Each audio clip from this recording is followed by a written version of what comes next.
ఈ సమాజంలో మానవత్వం బతుకుందని చెప్పడానికి పునర్విక ఉదంతాన్ని మన ఉదాహరణగా చెప్పుకోవచ్చు. ఎందుకంటే ఆ అమ్మాయికి వచ్చిన వ్యాధి నుంచి ఆ అమ్మాయి బయటపడడానికి 16,00,00,000 ఇంజెక్షన్ అవసరమైనప్పుడు వాళ్ళ తల్లిదండ్రుల పరిస్థితి ఏ విధంగా ఉంటుందనేది మనం అర్థం చేసుకోవచ్చు. 16,00,00,000 అంటే నిజంగా అది చాలా రిచ్ పర్సన్‌లకు కూడా సాధ్యం కాని అమౌంట్ అది.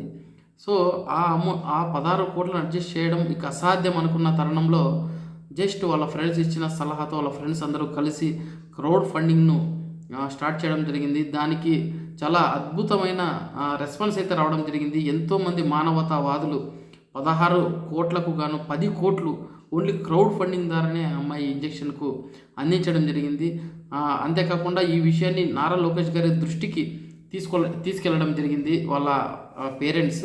సో, దానికి స్పందించిన నారా లోకేష్ గారు కూడా ఎంతో పెద్ద హృదయంతో ప్రభుత్వం నుంచి 6,00,00,000 హెల్ప్ చేస్తామని చెప్పడంతో అక్కడికి ఆ అమ్మాయికి కావాల్సిన 16,00,00,000 అడ్జస్ట్ అయ్యిందని వాళ్ళ నాన్న ఒక పోస్ట్‌ను కూడా రిలీజ్ చేయడం జరిగింది.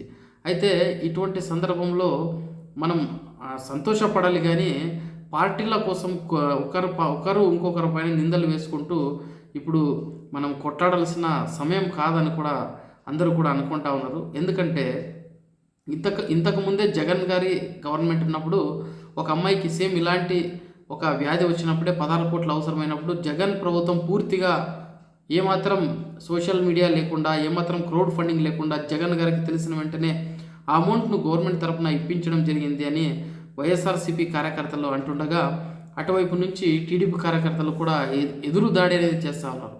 ఇక్కడ ఒక అమ్మాయి ప్రాణం ముఖ్యం కానీ ఇక్కడ పార్టీలు ముఖ్యం కాదు. ఎవరు హెల్ప్ చేసినా వాళ్ళ దేవుళ్ళతో సమానం అనేది తెలుసుకుంటే ఇటువంటి వాటికి ఇటువంటి గొడవలకు అనేది ఫుల్ స్టాప్ పడుతుందనేది నా ఉద్దేశం.